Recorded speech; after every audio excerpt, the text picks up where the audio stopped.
Hi guys, Bob here on a sunny evening for about 15 seconds before it starts raining again in lovely UK. We're having a real UK summer. I'm flying without Ramon tonight, but I thought I'd post a quick video, just a quick roundup of a few bits of gear, some visiting, some new discovery in some old stuff, just a mixed bag tonight. Short video. First thing is I'm playing this rather interesting T-Bird guitar. You can see the headstock there, T-Bird. It's a mysterious guitar. It's made by a near neighbour of mine, a luthier and repairer called Tony Berrington. Lovely man, nice man. He does some work for some quite famous people, and he's pretty talented. And one of the things he does is he does creations and restorations and stuff like that. And he's quite good at refinishing and finishing and a bit of aging and stuff like that as well, if you're into that kind of stuff. His own brand, if you like, is called T-Bird. This is a guitar he knocked up a few months ago, beginning of the year, and he's left with me for a while. It's not my usual kettle of fish at all. I'll describe it. It's got a Fender type neck on it. I think this isn't a neck that he built, it's a neck that he bought in and then reshaped slightly. It's got quite a pronounced V to it, like a late 50s Strat might have, sort of 57-ish, which is very comfortable. So it really is quite a V shape. It's got a nice radius to it. Action is medium, not too low. Intonation's pretty good.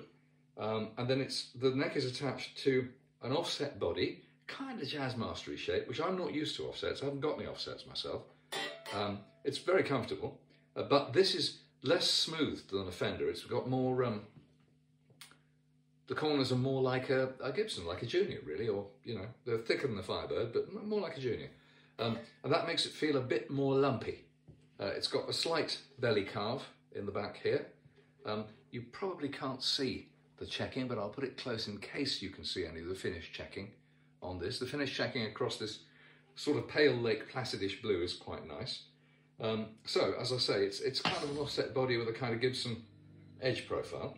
And then pretty conventional offset appointments in terms of tone and volume and output socket on the plate. A Jazzmaster type trem, aftermarket. It could be a Maestro. It's really good. If I get the guitar up and running again.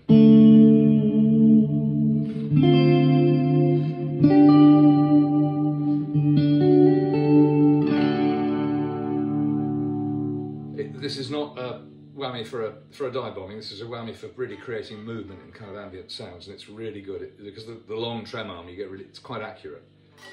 So that's good. And then finally you've got these two lipstick pickups. I don't know what make they are.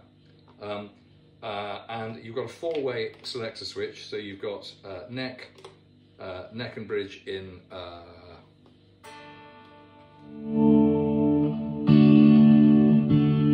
parallel first, series second, and then the bridge pickup.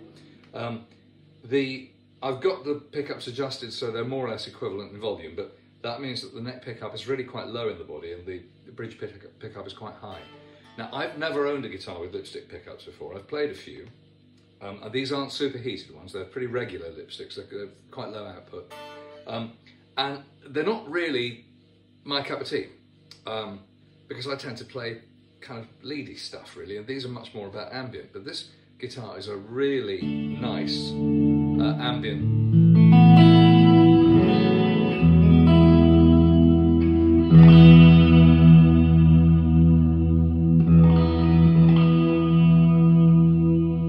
Really nice ambient sounding guitar. That was just the neck pickup.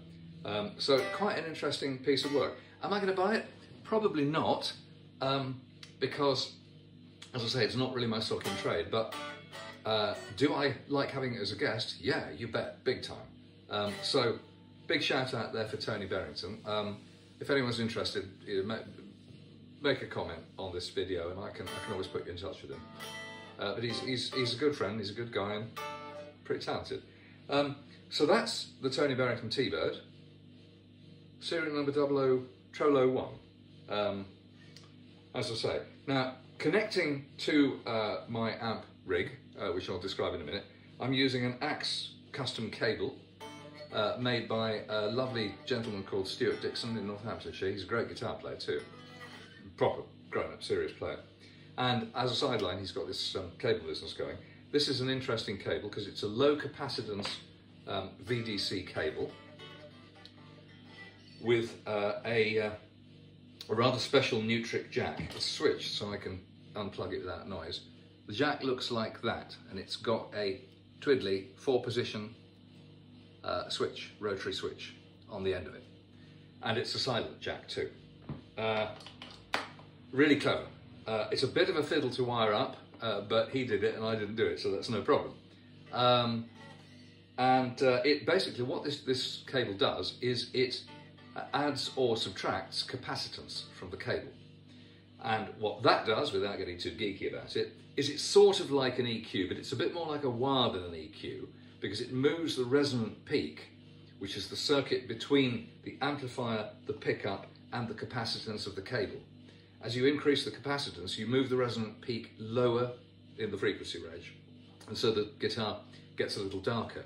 Now, some of you will know I use low cat cables because I like to extract the maximum possible signal from my guitar and then fiddle around with it, either on the tone control or on the amp. I want to start with everything. It's a bit like the old hi-fi thing, you know, if you have a really great turntable, you're extracting all the stuff out of your vinyl, and then you can muck about with it later.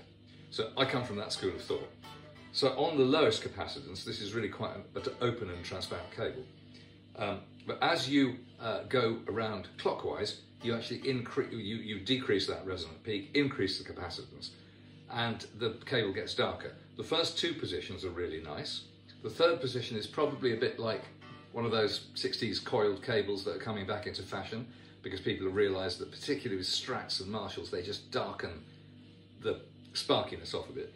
The 4th position I find too dark, but I've also tried this cable on basses, and my regular bass player came round recently and I said, try this cable, see what happens.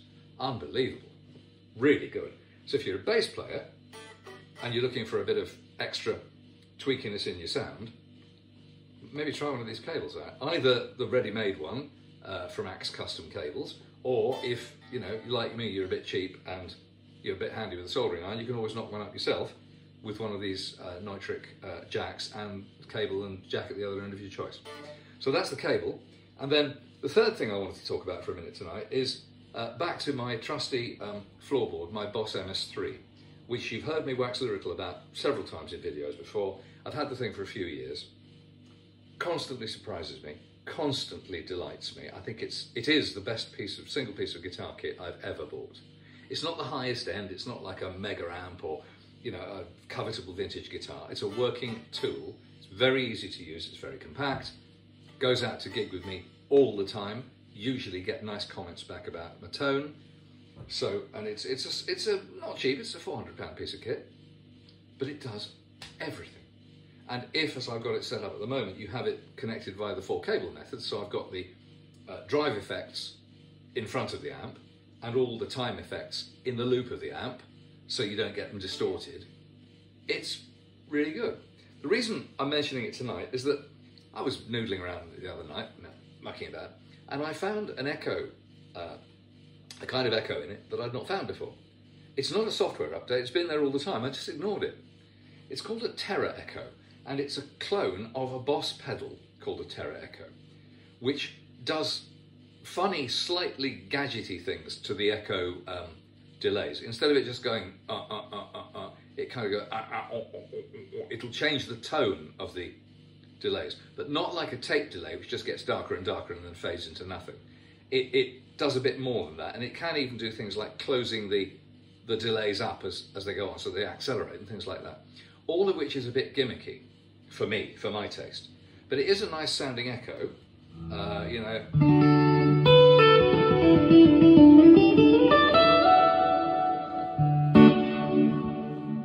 You can hear it kind of going yup, yup, yup, like that. So that's another of the gadgety things there.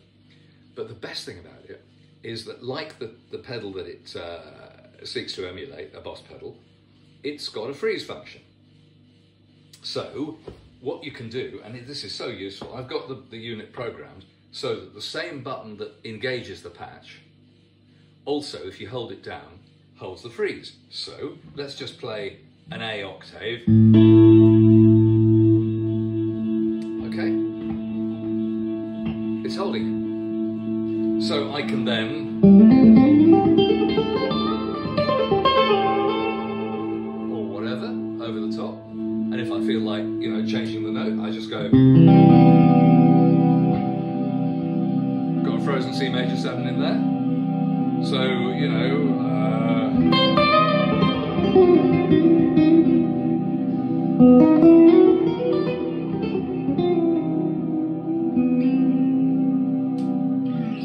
and so on. The great thing about this, unlike using a looper where you've got to get the start exactly right and the end exactly right, and then woe betide if you want to stop the loop at the end of the song. The band all stops and you're desperately trying to go click, click very fast on the pedal, and usually you don't get it, and so the looper keeps on playing, the rest of the band's stopped, the audience thinks you're a complete dickhead, the band's pissed off with you. So loopers are tricky business when you're playing in band, but this is great, because if I'm taking a solo in the middle of a song, I can just put an A or a C or a D or whatever note, root note underneath me, and then solo over the top of it, and it just brings the whole band together and fattens the sound up. So it's kind of like, you know those guys who played in three-piece power trios who were really good at playing drone strings as well as noodling away like crazy? I can't do that. This does it for me. It's wonderful, and it's really good for kind of ambient sweeps. So after owning this pedal unit for what, 4 years? And really having worked hard at all kinds of sounds for different bands and situations, I stumbled across this a few weeks ago, totally in love with it, again. So once again, huge shout out for my Boss MS-3. So I came into this video with what I call clean hold, which is a clean sound with this hold. If I just go and find it, I think it's somewhere up here. Here it is. Okay. So this is what the same echo effect sounds like, but with a really compressed, distorted sound. So I'll just play us out with a bit of that and say thanks for watching this quick video.